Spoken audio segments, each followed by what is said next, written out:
This is Into the Fire.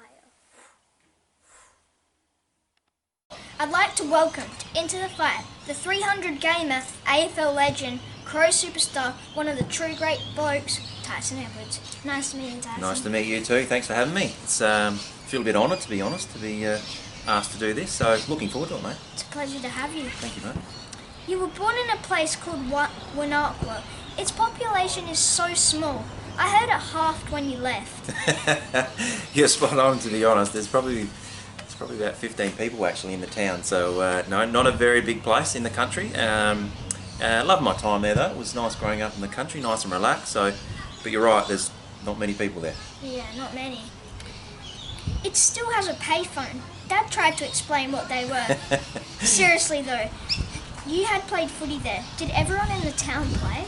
Pretty much, yeah. I honestly still think about it now and don't know how we actually managed to form a club and form a team. There was people come from everywhere to play, and when I sort of the end of my juniors, we pretty much had to forfeit every game because we didn't have enough numbers. So we're starting to struggle then, but they've amalgamated now with a couple of other teams and seem to be pretty strong now, which is good. But it was tough trying to get numbers, that's for sure. Yeah. Could have done with you down there.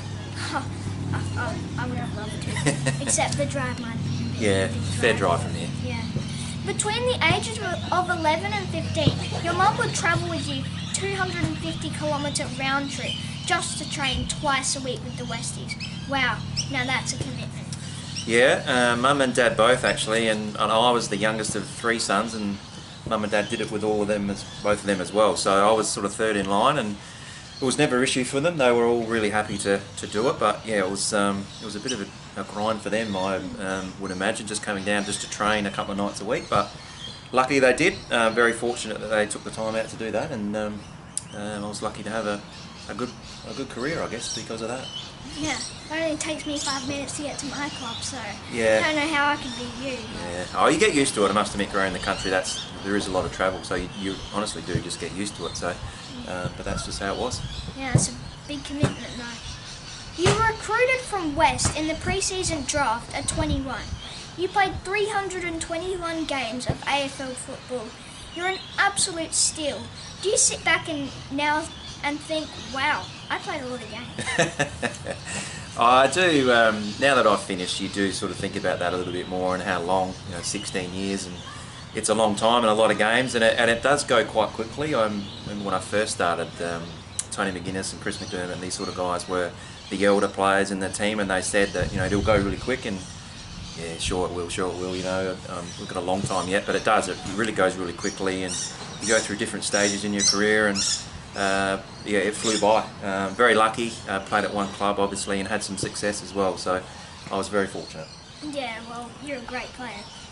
So having played 300 games, what are the perks, and what do you get from the AFL for that? The perks are playing with such a broad range of superstars, really, and playing against them. I mean, I look back now and I played against Gary Ablett Senior and Junior, so, as an example. So I was lucky to play in an era where Jason Dunstall and Tony Lockett and these guys were finishing. Do you even know those guys? Yeah, I know Tony Lockett. Yeah, and then play against Gary Ablett Junior and Chris Jard and Michael Voss and all these sort of players that were so different. That's probably the perk, to be honest, to be able to see those guys in action and play with some in my own team, Tony Modger and Sean Rann and Darren Jarman and Mark Rasciuto and Ben Hart. All these, there's so many that you could mention that I think that's the fortunate part, to be a part of a group like that for so long. Yeah, who do you think's better, Gary Ablett Senior or Junior? I think Junior. I've probably seen more of Junior though. I just think he's just been a superstar for so long. To play at the level he has for so long is just astonishing, and Gary Ablett Senior was great to watch, but I'll pick Junior. What about you? Who would you pick? I don't know, it's a hard choice. It's a hard choice. You'd be happy with either, wouldn't you, in your team? No, I'd definitely be happy with either. Yeah. No, they're both superstars. Yeah, I can't even... Yeah, couldn't pick one. Too hard for you? Yeah, my own question's too hard for me. They say you were underrated, but every single guy I talked to that saw you play says you were unbelievable. Did you ever feel a little undervalued at all? Oh, not really. I knew what I brought to the team and what I could offer, and I think when people say you're underrated, I think it's more, the awards and those sorts of things that I never won a club champion, and I think that's what people sort of are saying. But you don't play for those things anyway. I played to win premierships and play finals footy and play as best as I could. So you don't really look, but I think it's more so, for me, I probably would like to have won a club championship more for my family and friends, just so they could have a bit of pride, but it's you don't really play for that sort of thing, so I think that's more why people say that. Yeah. You were only 5'10", and don't get me wrong, I'm not bad in height. I mean, look at me, I'm no giant. But the AFL has some big bodies. What made you become the champion you became? I think I just wanted to. I was really competitive. I wanted to be as good as I could be, and I think that's the beauty of AFL footy, is that all shapes and sizes can still play. But I think when you want to be as good as you can be and put the work in, hopefully you get rewarded. And I just that was probably the reason why, really, to be honest. Bit of luck along the way as well. Didn't have a lot of injuries that kept me out, so all those sorts of things sort of helped. But I wanted to play and I wanted to be good. Yeah, and you definitely were good. You won 2 premierships, not something a lot of players in Crows history can say, unfortunately. I bet that was fond memories. Absolutely, particularly to be part of the first one for a club was huge, and that was really exciting, and then to back it up again the next year when everyone in the competition, really, a lot of people from Melbourne thought the first one was a fluke, and then to back it up again the year after and do it all over again was great. So really fortunate to be part of that first one and to do it again. And yeah, unfortunately I haven't been there again yet. So got close a couple of years ago, and now it looks like a long way away at the moment. But things can change pretty quickly, and I'm sure Matthew Nix is the man to get them back there again. Yeah, I hope they get back there again. I bet the boys love watching the replays with you. I bet those 2 games still make you smile. Yeah, they certainly do. The boys get stuck into me a little bit, I must admit, because I think I've got stuck into them a little bit over the journey as far as giving them some feedback. Jackson, Luke and Brody, my sons, so they tend to get stuck into me a little bit, so it's a little bit of a feedback session for me when we're watching, so they're not frightened to tell me what I did wrong. Yeah. Were you annoyed at being dropped in 2010? That made you decide to retire? Or did you think it was time? No, it was always going to be my last year, and I actually, a quick version, I did have a chat with the coach then, Neil Craig, a few weeks before that, and said, because we were struggling, a little bit like the boys are now, we were struggling to win, and I knew I was finishing. So we had a meeting, I said, I'm happy to stop now if you want me to give a younger player some time to look for the future. And things got a little bit messy there, and he decided to drop me, which I said, if you're looking to drop me, I'd prefer just to finish up than go back and play SNFL footy, and back in those days it was for West Adelaide, not the Crows Reserve. So long story, I ended up getting a last game. Got a bit messy, but it was a really memorable game for me, and wrapped that I got the opportunity to have one last run out, and my sons got to run out with me as well, so that was really good. Yeah, definitely. The reason why I say this is because in your last game you got 32 possessions, 2 goals, and were best on ground. Yeah, I wanted to send a little bit of a message to the coach, to be honest, that I could still play, and also go out on a good note. I really wanted, because I had a lot of family and friends come and watch the last game, and that was really what it was about for me, is being able to have that last game. And I was lucky I got the opportunity, and to show everyone, I guess, that that here's the reason why that I was so appreciative of their support over the journey, and to show them that I could still play and be proud of what I was able to do. So, and also just to send the coach a little subtle message that perhaps I had a few games left, mate. Yeah. Okay, so you have 3 boys, and they are all legends. Let's have a quick question on all of them. I'll start with Jackson, who is now with Glenelg. He was a father's son with Adelaide, which must have been a proud moment. Were you a bit angry when he was delisted? Because I certainly was. Yeah, a little bit. He was only there for 12 months, which I was disappointed with. So I think he deserved a little bit more time than that. But it's a pretty cutthroat industry, as you know. So that's the way it went. But he's back with Glenelg now, playing some really good footy, and he's certainly grown and and filled out a little bit. So he's more ready now for an AFL sort of environment if he gets another opportunity. Does he hope to get back to the NFL? That's still his goal. So we'll see how it all goes. And he's making some good steps at the moment. So hopefully that's where he gets to. But he's really just enjoying his footy at Glenelg now and playing in a really good team, which is good. Yeah, he's a good player. Now Luke is way into the draft this year, and I know he hasn't decided whether he'll put himself out there for father's son. Do you give him advice or just let him choose his own path? Oh, we certainly have a little bit of a chat about it, but at the moment we're just letting him play footy and enjoy his sort of last year before the draft, and then he'll make some decisions on what he wants to do when he needs to, right at the end of the year. But I'd just be happy for him to get an opportunity. That's always been his goal and his dream. So hopefully he gets that and has a bit of fun wherever he goes. But we've had a couple of brief chats, but at the moment it's just about him enjoying playing footy. Yeah, he's good enough to make it to that level. Let's hope so. I know. And young Brody, who is not for the draft until next year, my sources tell me he's a talented young fella as well. How's he going?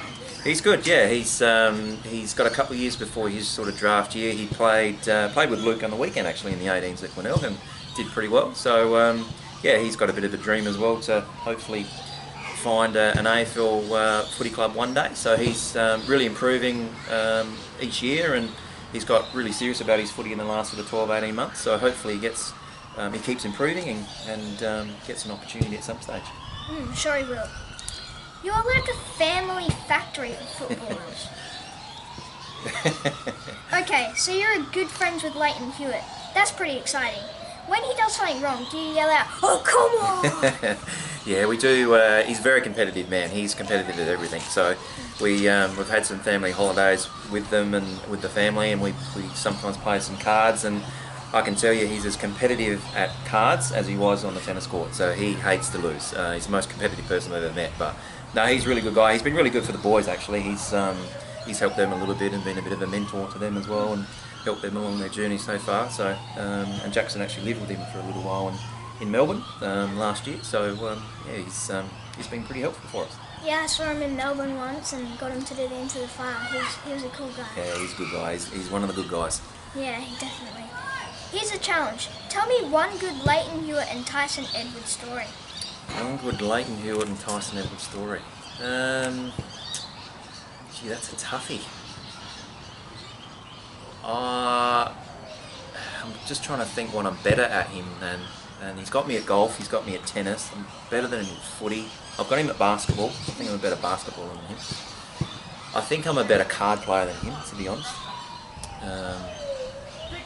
That's probably about it for now. Fisherman, I'm a better fisherman than him, for sure.